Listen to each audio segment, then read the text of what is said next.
So with the entire Bay Area moving to phase 2, what is it? Here's a snapshot of what we showed you last night and have posted on our 10 Tampa Bay Facebook page right now. Basically entertainment spots like bowling alleys and movie theaters, as well as places like tattoo parlors and tanning salons can reopen.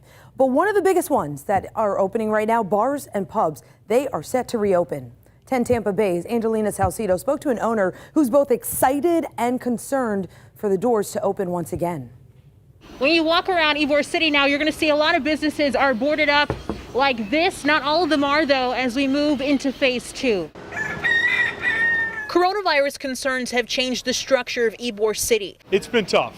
Jason Fernandez owns Tequila Bar on 7th. He's been able to open at 50% capacity, but his bar has stayed closed. You have a lot of people that are still hesitant to come out. Fernandez was a part of Mayor Jane Castor's program to help restaurants across Tampa. Once the outdoor seating was taken away, the crowds dwindled. There were so many people coming out just to the uniqueness of sitting on 7th Avenue and eating. Phase 2 will allow him to add more seating near the bar, but he says protests calling for justice for George Floyd could steer customers elsewhere. People are afraid to get out. They don't want to drive into the wrong situation, and they're with COVID on their mind as well. That's 2 strikes. Hey, I can just stay home. We'll check it out next weekend. Many businesses don't know how the protests will affect them, but they're preparing for anything. I understand the anger. I understand the aggravation and loss of life and just anger.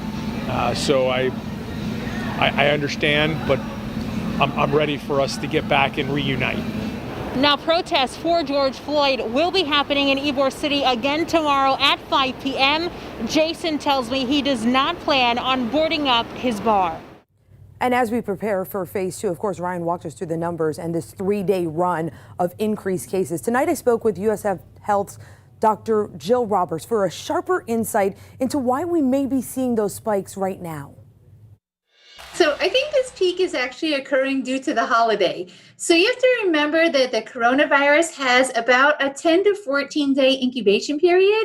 So to figure out why we're seeing cases today, we have to go back 2 weeks ago. And so 2 weeks ago was Memorial Day weekend. It was a holiday. And so I think what we're seeing right now is the unfortunate factor of what you get when you have both people who are off of work for a holiday. And then, of course, you have relaxing of our social distancing. And Dr. Roberts said that we need to keep an eye on more important metrics like deaths and people being admitted to the hospital. She also pointed out we won't know the cases from the protests that we're seeing for another 10 to 14 days.